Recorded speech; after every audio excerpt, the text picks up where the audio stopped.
Time for some fresh winter air and some thoughts on what happens when you turn 50. Those of you who are past your 50th birthday will know exactly what I'm talking about here. Those who are not quite there, something maybe to look forward to. When you hit that big 50 birthday, you'll find that your name ends up on some lists. The first might be the AARP, the American Association of Retired People. Now, I have nothing bad to say about this organization. They're nonprofit, nonpartisan, provide some great benefits to people over 50 at a nominal annual fee. But as your 50th birthday approaches, they will hammer your mailbox with all kinds of promotional materials. They are very much interested in getting you to sign up, and it's a big sign that you are about to enter life's back nine.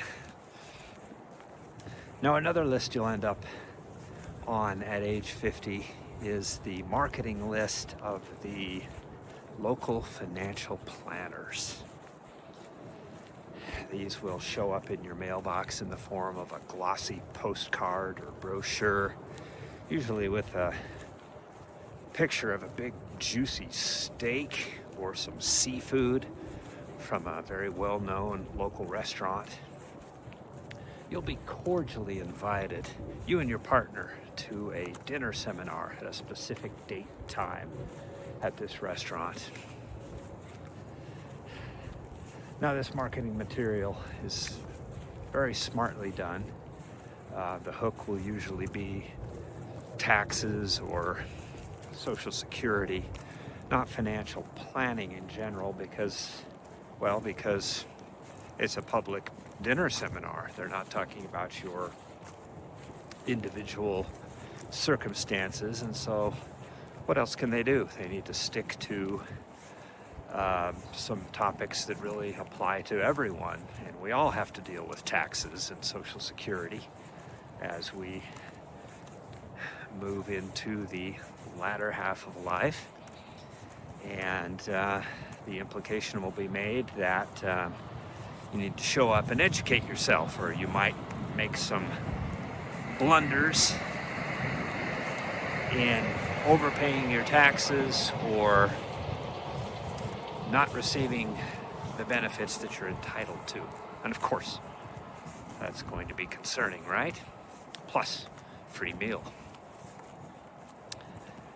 My wife and I have been to several of these events. Well, okay, more than 10. And I will admit that eventually I was in it for the food.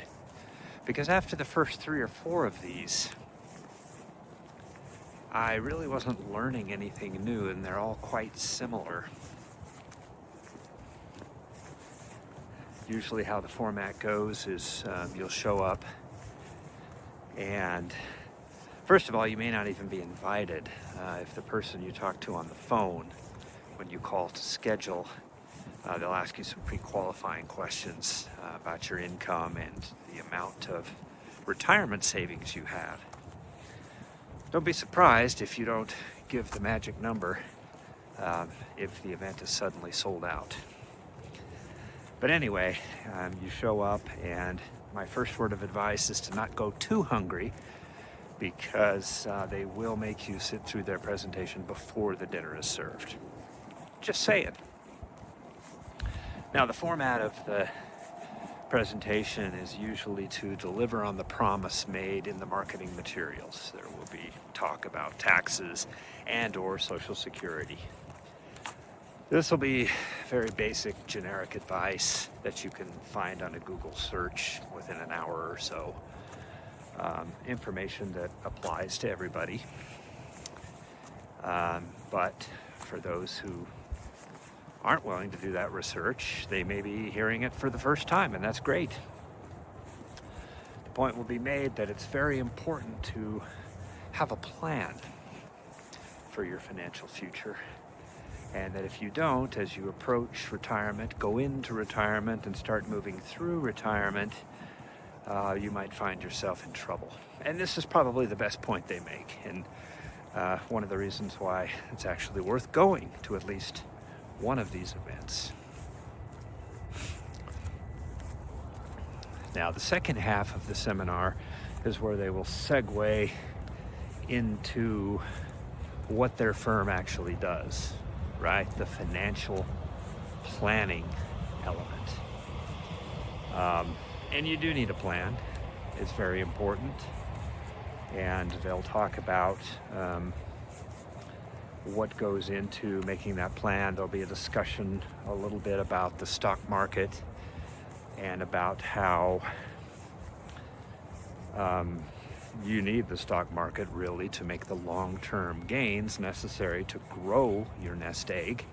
But that has to be balanced with an appreciation of the potential short-term losses you can have in those bear markets. At this point, there may be some reference made to certain insurance products. The words annuity or life insurance retirement plan may or may not be used. And these are products that are quite complex. They usually won't really get into the details of these during the seminar. But the close of the seminar is to simply reiterate how complicated things are and how important it is for you to meet with them in their office for at least another hour, get the details of your situation so that they can see if, number one, if you're a fit for their firm. That's a word that they'll use. And if they'll be able to help. This is all still complimentary. You won't be charged anything for this first visit in their office. My wife and I have been to several of these appointments. They're all very similar. You'll go to a very nice Class A office space conference room. You'll be ushered in by a very nice executive assistant who will make sure that you're set up and comfortable with chilled water bottles on branded coasters. There's almost always a candy dish, thank heavens, with high quality chocolates or something like that.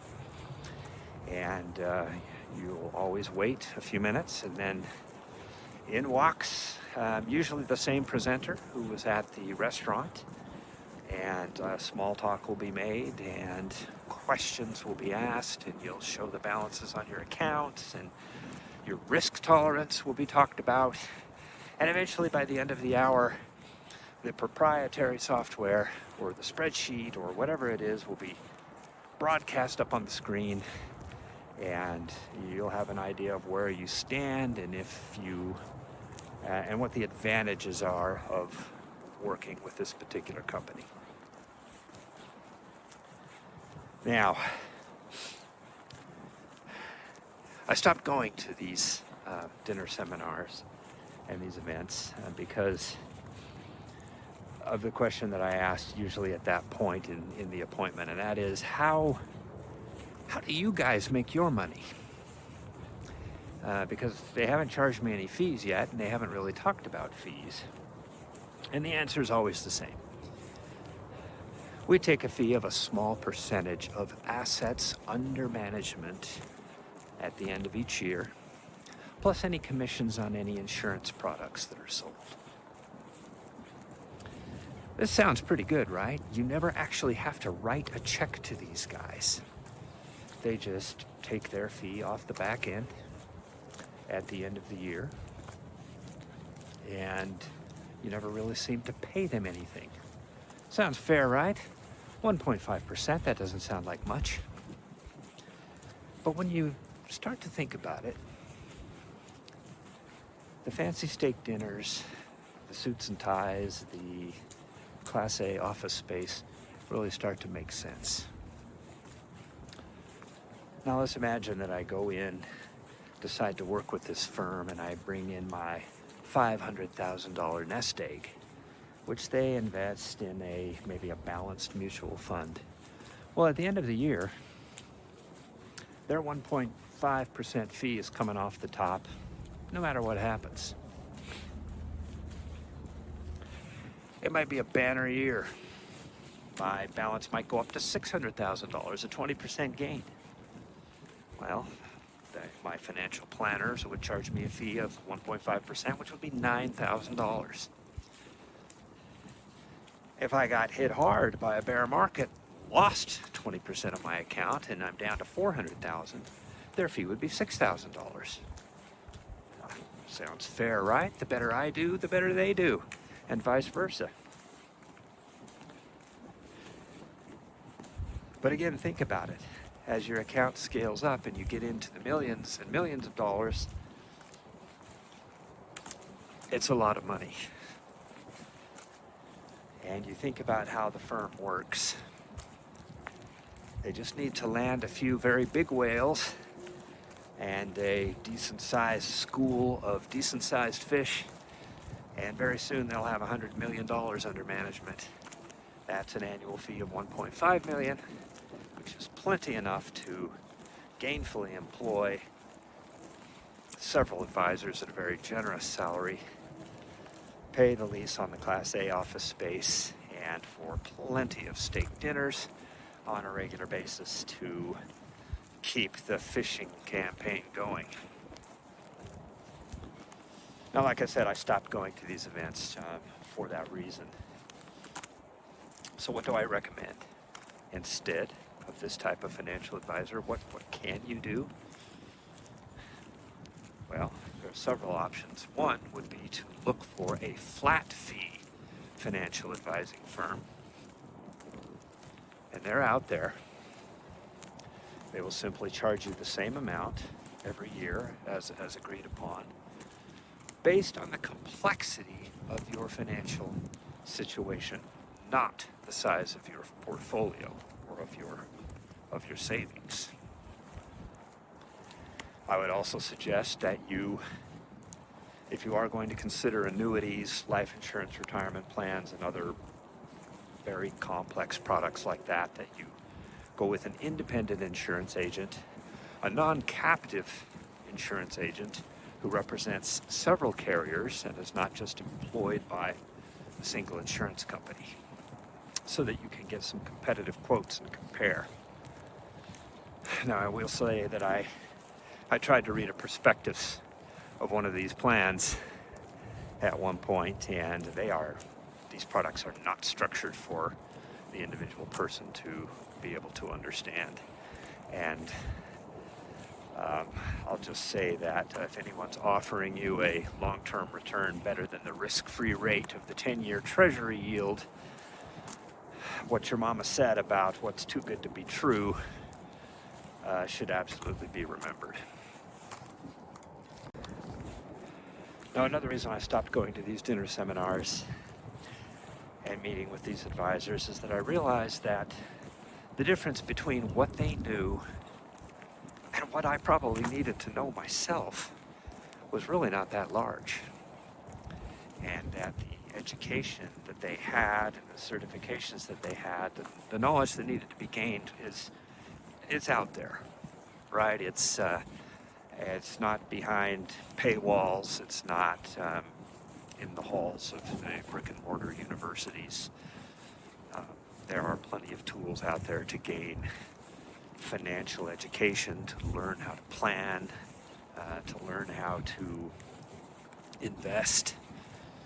And I decided that if I knew what I was doing, I probably didn't need someone like that, at least at this point in my planning.